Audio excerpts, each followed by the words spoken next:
Next നമുക്ക് 3 nodded bar എലിമെന്റിന്റെ ഇതേപോലെ shape functions derive ചെയ്യാം.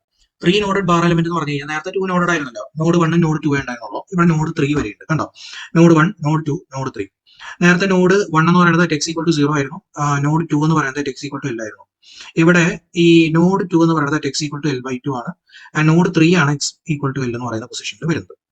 ഓക്കെ, ഇങ്ങനെ എത്ര നോഡ്സ് ആയിട്ട് വേണമെങ്കിലും നിങ്ങൾക്ക് ഡിവൈഡ് ചെയ്യാം. അത് നമ്മുടെ ഡിസ്ക്രിപ്ഷൻ ആണ്. അപ്പൊ ഇവര് 3 നോഡഡ് ആയിട്ട് ഒരു ബാർ എലിമെന്റ് കൺസിഡർ ചെയ്തു. എന്നിട്ട് ഓരോ നോഡ്സിന്റെ അവിടുത്തെ ഡിസ്പ്ലേസ്മെന്റിനെയും u1 u2 u3, അതായത് നോഡ് 1 നോഡ് 2 നോഡ് 3 അവിടുത്തെ ഡിസ്പ്ലേസ്മെന്റ്സിനെ u1 u2 u3 എന്ന് നെയിം ചെയ്തു. ആദ്യം ഒരു ജനറലൈസ്ഡ് ഇക്വേഷൻ എഴുതി നമ്മൾ എഴുതുന്ന പോലെ തന്നെ. നേരത്തെ ഇക്വേഷൻ എന്തായിരുന്നു? a1 പ്ലസ് a2 x ആയിരുന്നു. അവിടെ 2 ഡിഗ്രീസ് ഓഫ് ഫ്രീഡമേ ഉണ്ടായിരുന്നുള്ളൂ. ഇവിടെ നിങ്ങൾ നോക്കിയേ, u1 ഉണ്ട്, u2 ഉണ്ട്, u3 ഉണ്ട്, 3 degrees of freedom. Horizontal movement മാത്രമേ പോസിബിൾ ആയിട്ടുള്ളൂ, കാരണം ഇതൊരു ബാർ എലമെന്റ് ആണ്, 1 ഡയമെൻഷണൽ ബാർ എലമെന്റ് ആണ്. അപ്പോൾ 1 ഡിഗ്രി ഓഫ് ഫ്രീഡം അറ്റ് 1 നോഡാണ്. സോ അങ്ങനെ 3 ഡിഗ്രീസ് ഓഫ് ഫ്രീഡം ആണ് മൊത്തത്തിൽ ഉണ്ടായിരിക്കുക. അതുകൊണ്ട് തന്നെ നിങ്ങളുടെ ജനറൽ ഇക്വേഷൻ നിങ്ങൾ എഴുതുമ്പോൾ അതിനകത്ത് 3 ജനറലൈസ്ഡ് കോർഡിനേറ്റ്സ് ഉണ്ടായിരിക്കും, a1 a2 a3. a1 plus a2 x plus a3 x square എന്ന് പറയുന്നതാണ് നമ്മുടെ ജനറൽ ഇക്വേഷൻ. ആ ഇക്വേഷനെ മെട്രിക്സ് രൂപത്തിൽ എഴുതിയിരിക്കുന്നതാണ് ഈ കാണുന്നത്. u is equal to, നിങ്ങൾ നോക്കിയാൽ കാണാം, ഈ ഇക്വേഷൻ തന്നെ നിങ്ങൾക്ക് ഇത് ക്രോസ് മൾട്ടിപ്ലൈ ചെയ്താൽ കിട്ടും.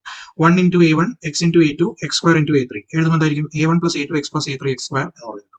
അപ്പൊ എനിക്ക് ഈ ഇക്വേഷൻ ഇങ്ങനെ മെട്രിക്സ് രൂപത്തിലും എഴുതാം. ഇനി നെക്സ്റ്റ് ചെയ്യുന്നത് എന്താണെന്ന് വെച്ച് കഴിഞ്ഞാൽ ബൗണ്ടറി കണ്ടീഷൻസ് അപ്ലൈ ചെയ്യുക. നേരത്തെ പോലെ തന്നെ ബൗണ്ടറി കണ്ടീഷൻസ് എന്തൊക്കെയായിരുന്നു? x ഈക്വൽ ടു 0, എക്സിന് 0 ഇട്ട് കൊടുക്കുമ്പോൾ u1 ആവും. ഓക്കെ, അപ്പൊ ഈ ഇക്വേഷൻ തന്നെ നമുക്ക് എടുക്കാം. ഈ ഇക്വേഷൻ എടുത്തിട്ട് എക്സിന് 0 ഇട്ട് കൊടുക്കുക, എന്തായിരിക്കും? 1 0 0 സ്ക്വയർ. ഓക്കെ, അപ്പൊ യുടെ വാല്യൂ എന്തായിരിക്കും? u1 ആയിരിക്കും. ഓക്കെ, നിങ്ങൾ താഴെ u1 1 0 0. ഇനി അടുത്തത് x ഈക്വൽ ടു L/2 ഇട്ട് കൊടുക്കുമ്പോൾ u2ന്റെ വാല്യൂ എന്ന് പറയുന്നത് u എന്ന് പറയുന്നത് u2 ആയിരിക്കും. At x equal to L/2 u എന്ന് പറയുന്നത് u2 ആയിരിക്കും. അപ്പൊ ഈ ഇക്വേഷൻ അങ്ങോട്ട് എടുക്കുക. ഈ ഇക്വേഷനിൽ എക്സിന് L/2 ഇട്ട് കൊടുക്കുക. അപ്പൊ 1 L/2 L²/4 എന്ന് വരും. അതായിരിക്കും, അത് സബ്സ്റ്റിറ്റ്യൂട്ട് ചെയ്യുമ്പോൾ x ഈക്വൽ ടു L/2 ഇട്ട് കൊടുത്തു കഴിഞ്ഞാൽ u എന്ന് പറയുന്നത് u2 ആക്കി മാറ്റണം. സോ 1 L/2 L²/4 എന്ന് പറയുമ്പോൾ u is equal to u2 ആണ്. അപ്പൊ u2 ഇവിടെ വന്നു കേട്ടോ, 1 L/2 L²/4. ഇനി എക്സിന് L ഇട്ട് കൊടുക്കുമ്പോൾ ആ u എന്ന് പറയുന്നത് it should be equal to u3 ആണ്. അതായത് ഇവിടെ എക്സിന് L എന്നിട്ട് കൊടുക്കുമ്പോൾ ഇവിടെ u3 ആവും. ഓക്കെ, അതാണ് ഇവിടെ വന്നിരിക്കുന്നത്. u3 is equal to 1 L L² into a1 a2 a3. നമുക്ക് ഇത്രയും കിട്ടിക്കഴിഞ്ഞാൽ നെക്സ്റ്റ് ഇനി അടുത്ത സ്റ്റെപ്പ് നമ്മൾ പ്രീവിയസ്ലി ചെയ്ത അതേ സ്റ്റെപ്പ് തന്നെ.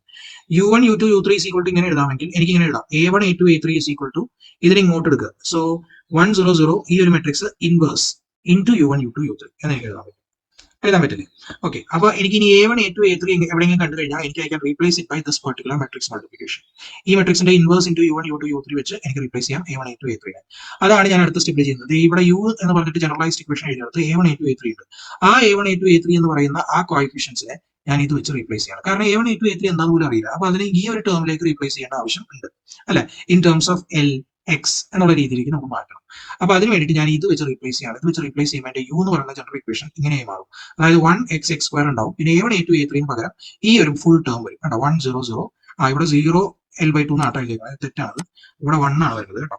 അതായത് a1 a2 a3 is equal to ഈ 1 0 0 1 L/2 L²/4 1 L L² മെട്രിക്സിന്റെ inverse into u1 u2 u3 എന്ന് എനിക്ക് കിട്ടും. ഓക്കെ, സോ അങ്ങനെ ഞാൻ റീപ്ലേസ് ചെയ്ത് കഴിഞ്ഞാൽ ഈ a1 a2 a3 എന്ന് പറയുന്നതിനെ എനിക്ക് ഇത് വെച്ച് റീപ്ലേസ് ചെയ്യാം എന്നാണ് ഉദ്ദേശിച്ചത്. അപ്പൊ അതേ നമ്മുടെ ആദ്യത്തെ ഇക്വേഷനിലേക്ക് തന്നെ a1 a2 a3 ഇവിടെ ഉണ്ട്.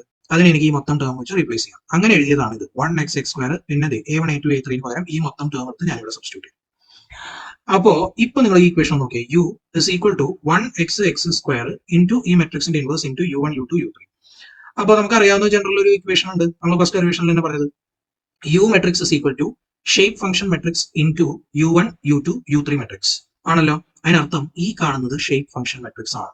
അതായത് ഈ 1 x square matrix into 1 0 0 1 L/2 L²/4 1 L L² എന്ന് പറയുന്ന ഇൻവേഴ്സ് എടുത്താൽ കിട്ടുന്ന എന്താണോ അതാണ് ഇതിന്റെ ഷേപ്പ് ഫംഗ്ഷൻ മെട്രിക്സ് എന്ന് പറയുന്നത്. 3 നോഡഡ് ആയിട്ടുള്ള ബാറിന്റെ ഷേപ്പ് ഫംഗ്ഷൻ മെട്രിക്സ് എന്ന് പറഞ്ഞു കഴിഞ്ഞാൽ അത് ഈ രണ്ട് മെട്രിക്സ് മൾട്ടിപ്ലൈ ചെയ്താൽ കിട്ടും. 1 x സ്ക്വയറും ഈ 1 0 0 1 L/2 L²/4 1 L L² എന്ന് പറയുന്ന ഈ മെട്രിക്സിന്റെ ഇൻവേഴ്സ് മൾട്ടിപ്ലൈ ചെയ്താൽ കിട്ടുന്ന എന്താണോ അതായിരിക്കും നമ്മുടെ shape function matrix n1 n2 n3. നേരത്തെ n1 n2 മാത്രം ഉണ്ടായിരുന്നുള്ളൂ, ഇവിടെ n1 n2 n3 ഉണ്ടായിരിക്കും. ഓക്കെ, അതേപോലെ തന്നെ നമ്മുടെ ജനറൽ ഇക്വേഷൻ എന്ന് പറയുന്നത് ഇതായിരിക്കും u of x is equal to, okay, നമ്മുടെ ജനറൽ ഇക്വേഷൻ ഇങ്ങനെയായിരിക്കും u of x is equal to n1 u1 plus n2 u2 plus n3 u3. അതായത് u1 u2 u3 അറിയാമെങ്കിൽ ഈ shape function n1 n2 n3 അറിയാമെങ്കിൽ നിങ്ങൾക്ക് ഏത് പോയിന്റിലെയും displacement കണ്ടുപിടിക്കാൻ പറ്റും. അപ്പൊ ഈ n1 n2 n3 കണ്ടുപിടിക്കാൻ വേണ്ടിയിട്ടാണ് നമ്മൾ ഈ ചെയ്യുന്നത്. ഏത് n1 n2 n3 മെട്രിക്സ് എന്ന് പറഞ്ഞാൽ it is nothing but 1 x square ഈ മെട്രിക്സ് into ഈ ഒരു വലിയ മെട്രിക്സിന്റെ ഇൻവേഴ്സ് 3/3 മെട്രിക്സിന്റെ ഇൻവേഴ്സ് ചെയ്താൽ കിട്ടുന്നതായിരിക്കും n മെട്രിക്സ്, അതായത് ഷേപ്പ് ഫംഗ്ഷൻ മെട്രിക്സ് എന്ന് പറയുന്നത്. So n1 n2 n3 matrix എന്ന് പറയുന്നത് it is 1 x square matrix into ഈ മെട്രിക്സിന്റെ ഇൻവേഴ്സ്. അപ്പൊ നമുക്ക് ഈ മെട്രിക്സിന്റെ ഇൻവേഴ്സ് കണ്ടുപിടിക്കാം. 3/3 മെട്രിക്സ് ആണ്, മാത്തമാറ്റിക്കലി സോൾവ് ചെയ്യാൻ കുറച്ച് കോംപ്ലക്സ് ആണ്. നമ്മൾ ഡിറ്റർമിനന്റ് കണ്ടുപിടിച്ച് നമ്മൾ മാത്തമാറ്റിക്സിൽ കണ്ടുപിടിച്ചിട്ടില്ലേ, അങ്ങനെ വേണം നമ്മൾ സോൾവ് ചെയ്തെടുക്കാനായിട്ട്. അങ്ങനെ സോൾവ് ചെയ്തെടുത്ത് കിട്ടുമ്പോൾ നമുക്ക് ഒരു ഒരു റോ മെട്രിക്സ് ആയിരിക്കും കിട്ടുക. ആ റോ മെട്രിക്സിലെ ഏറ്റവും ആദ്യത്തെ ടേം ആയിരിക്കും n1, രണ്ടാമത്തെ ടേം ആയിരിക്കും n2, മൂന്നാമത്തെ ടേം ആയിരിക്കും n3. അങ്ങനെ സോൾവ് ചെയ്തെടുത്തിരിക്കുന്ന n1, n2, n3 ആണ് നിങ്ങൾ ഈ കാണുന്നത്. n1 is equal to ഇതാണ് ഇക്വേഷൻ കിട്ടുക. n2 is equal to, അതായത് ഈ രണ്ട് മെട്രിക്സിനെ സോൾവ് ചെയ്താൽ കിട്ടുന്ന ഉത്തരമാണ് n1, n2, n3. അപ്പൊ ഈ ഷേപ്പ് ഫംഗ്ഷൻ നമുക്ക് കിട്ടിക്കഴിഞ്ഞാൽ സുഖമായി. കാരണം നമുക്ക് ഇനി ഈ ഷേപ്പ് ഫംഗ്ഷൻ ഈ ഇക്വേഷനിൽ സബ്സ്റ്റിറ്റ്യൂട്ട് ചെയ്ത് കഴിഞ്ഞാൽ നമുക്ക് ഏത് പോയിന്റിലെയും ഡിസ്പ്ലേസ്മെന്റ്സ് കണ്ടുപിടിക്കാൻ പറ്റും. ഓക്കെ, അപ്പൊ ഈ ഒരു പെർട്ടിക്കുലർ n1 ഇപ്പൊ കിട്ടിയിരിക്കുന്ന ആ വാല്യൂ സബ്സ്റ്റിറ്റ്യൂട്ട് ചെയ്യുക, n2 സബ്സ്റ്റിറ്റ്യൂട്ട് ചെയ്യുക, n3 സബ്സ്റ്റിറ്റ്യൂട്ട് ചെയ്യുക. അപ്പൊ ഒരു വലിയ ഇക്വേഷൻ. ആ ഇക്വേഷൻ ആയതിനു ശേഷം പിന്നെ നിങ്ങൾക്ക് ഫോർ എക്സാമ്പിൾ നിങ്ങൾക്ക് കണ്ടുപിടിക്കേണ്ടത് എവിടത്തെയാണ്, x ഈക്വൽ ടു L/2 ആണ് കണ്ടുപിടിക്കേണ്ടത്, x ഈക്വൽ ടു L ആണ് കണ്ടുപിടിക്കേണ്ടത്. ഒക്കെ നിങ്ങൾക്ക് ഈ ഇതിൽ ഇട്ട് കൊടുത്തു കഴിഞ്ഞാൽ സബ്സ്റ്റിറ്റ്യൂട്ട് ചെയ്ത് കണ്ടുപിടിക്കാൻ പറ്റും. ഈ ഇക്വേഷനിൽ ഇട്ട് കൊടുത്തു കഴിഞ്ഞാൽ നിങ്ങൾക്ക് സബ്സ്റ്റിറ്റ്യൂട്ട് ചെയ്ത് കണ്ടുപിടിക്കാൻ പറ്റും. ഫൈൻ. സോ അതാണ് ഇവർ ഈ വരച്ചിരിക്കുന്നത്. x equal to 1, x equal to L/2, x equal to 3. ഇപ്പൊ n1ന്റെ വാല്യൂയുടെ പ്രൊഫൈലാണ് ഈ കാണിച്ചിരിക്കുന്നത്. n1 എങ്ങനെ വേരി ചെയ്യുന്നു, n2 എങ്ങനെ വേരി ചെയ്യുന്നു, n3 എങ്ങനെ വേരി ചെയ്യുന്നു. ഇതിൽ n1 ഇക്വേഷൻ നോക്കാം. n1 ഇക്വേഷൻ ഇതാണ്. അതിൽ ആദ്യം x ഈക്വൽ ടു 0 ഇട്ട് കൊടുത്തു കഴിഞ്ഞാൽ നിങ്ങൾക്ക് n1 ഈക്വൽ ടു 1 എന്ന് കിട്ടും. ഇനി x ഈക്വൽ ടു L/2 ഇട്ട് കൊടുത്തു കഴിഞ്ഞാൽ n1 ഈക്വൽ ടു 0 എന്ന് കിട്ടും. അത് x ഈക്വൽ ടു L ഇട്ട് കൊടുത്താലും ഇതിൽ സബ്സ്റ്റിറ്റ്യൂട്ട് ചെയ്ത് കഴിഞ്ഞാൽ നിങ്ങൾക്ക് എന്ത് കിട്ടും, 0 എന്ന് കിട്ടും. ഓക്കെ, സോ അതുകൊണ്ടാണ് ഈ n1ന്റെ പ്രൊഫൈൽ നിങ്ങൾക്ക് മാക്സിമം വാല്യൂ 1 ആയിരിക്കും, at x ഈക്വൽ ടു 0. പിന്നുള്ള വാല്യൂസ് ഒക്കെ 0 ആയിരിക്കും. അറ്റ് 2ഉം 0 ആണ്, അറ്റ് 3ഉം n1ന്റെ വാല്യൂ 0 ആയിരിക്കും. ഇത് നിങ്ങൾ നോക്കി നോക്കാം. ഇവിടെ L/2 ഇട്ട് കൊടുത്തതിന് ശേഷം നിങ്ങൾ സബ്സ്റ്റിറ്റ്യൂട്ട് നോക്കാം. L/2 ഇവിടെ L, സോ 3/2 ഇവിടെ വരും. പിന്നെ ഇവിടെ L/2 ഇട്ട് കൊടുക്കുമ്പോൾ ഇവിടെ L²/4 വരും. സോ ഇതെല്ലാം കൂടെ ചെയ്ത് കഴിയുമ്പോൾ നിങ്ങൾക്ക് n1ന്റെ വാല്യൂ 0 ആയിരിക്കും കിട്ടുക, at x equal to L/2. L ഇട്ട് കൊടുത്താലും 0 തന്നെ കിട്ടും. കാരണം L² ക്യാൻസൽ ആയി പോകും, ഇവിടെ 2 ഉണ്ട്, L ക്യാൻസൽ ആയി പോകും, ഇവിടെ -3 ഉണ്ട്. സോ 2 + 1 3, -3 0. അപ്പോൾ അങ്ങനെ നിങ്ങൾക്ക് n1ന്റെ പ്രൊഫൈൽ കിട്ടും. ഇത് പാരബോളിക് ആയിട്ടുള്ള ഇക്വേഷൻ ആണ്, അതുകൊണ്ട് തന്നെ പാരബോളിക് ആയിട്ടുള്ള കർവ് വേണം ഇത് വരയ്ക്കാനായിട്ട്. സ്ട്രൈറ്റ് ലൈൻ ഒരിക്കലും വരയ്ക്കണം. ഇതേപോലെ നിങ്ങൾക്ക് n2ന്റെ കണ്ടുപിടിക്കാം, n3ന്റെ കണ്ടുപിടിക്കാം. അതാണ് ഈ വരച്ചു വെച്ചിരിക്കുന്നത് n1, n2, n3 ഒക്കെ. ഓക്കെ, n3യുടെ പ്രൊഫൈൽ നിങ്ങൾ നോക്കിക്കോ എങ്ങനെയാണ് വേരി ചെയ്യുന്നത്. ഫൈൻ.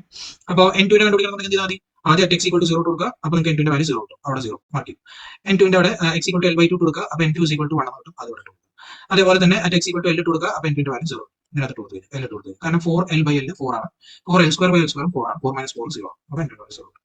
ഇനി നിങ്ങൾ n3ന്റെ വാല്യൂ ഇതുപോലെ സബ്സ്റ്റിറ്റ്യൂട്ട് ചെയ്ത് കണ്ടുപിടിക്കാൻ പറ്റും. ഇനി നിങ്ങൾക്ക് ഒരു കാര്യം നോക്കിയാൽ, അതായത് n1ന്റെ വാല്യൂ അറ്റ് നോഡ് 1 1 ആണ്, n2ന്റെ വാല്യൂ 0 ഇറ്റ് ഇസ് 0. അതുപോലെ n3യുടെ വാല്യൂ 0. അതായത് നോഡ് 1 എടുത്തു കഴിഞ്ഞാൽ n1 + n2 + n3 is equal to 1 ആണ്. നോഡ് 2 എടുത്ത് നോക്കി, n1 0, n3 0, n2 1. അതായത് n1 + n2 + n3 1. നോഡ് 3ലും അതെ, n1 + n2 + n3 1 ആയിരിക്കും. ഇത് എപ്പോഴും ഇങ്ങനെയായിരിക്കും, n1 + n2 + n3 എന്ന് പറയുന്നത് will be equal to 1. Okay, ഏത് നോഡാണ്. ഫൈൻ. സോ അതാണ് ഈ ഡെറിവേഷൻ.